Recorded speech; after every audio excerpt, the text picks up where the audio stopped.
சகோதர சகோதரிகளே, அல்லாஹ்வின் நல்லடியார்களே, அஸ்ஸலாமு அலைக்கும் வரஹ்மத்துல்லாஹி வபரகாத்துஹு. அல்ஹம்துலில்லாஹ். அல்லாஹும்ம ஸல்லி அலா முஹம்மதின் வஅலா ஆலி முஹம்மதின் வபாரிக் வஸல்லிம்.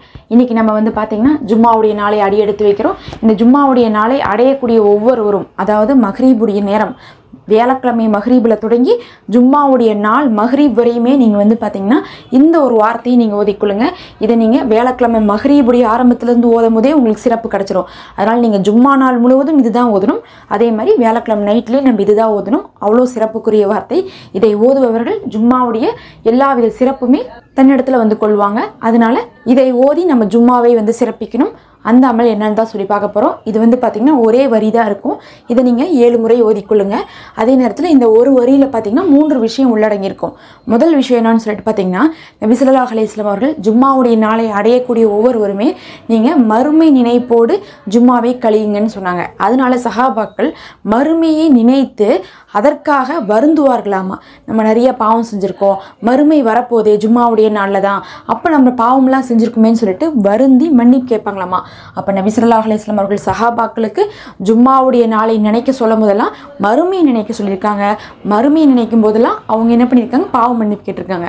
அப்போ ஜும்மாவுடைய நாளில் முதல்ல நம்ம என்ன செய்யணும், பாவ மன்னிப்பு தான் நம்ம கேட்கணும். அப்போ நம்ம இந்த ஒரு வரி கொடுக்க போகிறோம். இப்போ அந்த ஒரு வரியில் பார்த்தீங்கன்னா முதல் வார்த்தையே நமக்கு பாவ மன்னிப்பாக தான் இருக்கும்.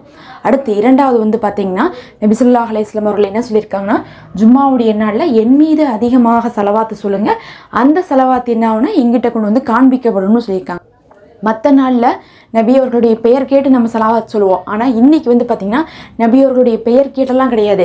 பெயர் கேட்காமலே நம்ம தோணின்னு நம்ம சொல்லணும். அதாவது அவர்களை நினைத்து நினைத்து நம்ம ஸலவாத்து ஓத வேண்டிய நாளாக இந்த ஜும்மாவுடைய நாள் இருக்குது. அதனால இன்றைக்கி நம்ம அதிகமாக நபியின் மீது ஸலவாத் ஓதணும். அடுத்தது மூன்றாவதாக பார்த்திங்கன்னா, எப்படி பாவ மன்னிப்பு கேட்குறோமோ, எப்படி ஸலவாத் ஓதுறோமோ, அதே மாதிரி இந்த நாளுக்கு ஒரு சிறப்பு இருக்குன்னா அந்த சிறப்பு தான் துஆ ஏற்கப்படக்கூடிய நாளாக இந்த நாள் இருக்குது. ஆனால் அது எந்த நேரம்னு நமக்கு தெரியாது. அந்த நேரம் ரொம்ப குறுகிய நேரம்னு சொல்லிட்டு நபி ஸல்லல்லாஹு அலைஹி வஸல்லம் அவர்கள் கையில் ஜாடை காமிச்சிட்டு போயிட்டாங்க.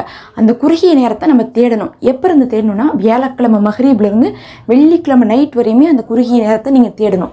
நம்ம தேடுறதுனா எப்படி தேட முடியும்னா, அந்த நேரங்களில் நம்ம துஆ செஞ்சோம்னா நமக்கு மறுக்காமல் கபூலாக்கப்படணும்னா நம்ம இது அந்த நேரமாக இருக்கும், இது அந்த நேரமாக இருக்கும்னு சொல்லிட்டு நம்ம நினச்சி அமல் செய்யணும். அப்படி நினச்சி நம்ம எத்தனை தடவை தான் நம்ம துஆ செய்ய முடியும் அப்படின்னு கேட்டிங்கன்னா, மணிக்கணக்காக உட்காந்து துஆ செஞ்சால் நம்மளால் முடியாது. பொதுவான ஒரு வார்த்தை, அந்த ஒரு வார்த்தையை சொல்கிறதே நம்மளுடைய துஆக்கள் அனைத்துக்குமே போதுமானதாக இருந்துச்சுன்னா அது நம்மளால் செய்ய முடியும். இப்போ நான் உட்காந்து கையேந்தி என்னுடைய தேவையெல்லாம் கேட்குறது ரொம்ப சிரமமாக இருக்கும். அதே நேரத்தில் ஒரே ஒரு வார்த்தை நான் சொல்கிறேன், வர்ஹம்னி அப்படின்னு சொல்கிறேன். அந்த ஒரு வார்த்தையை மட்டுமே நான் சொன்னாவே என்னுடைய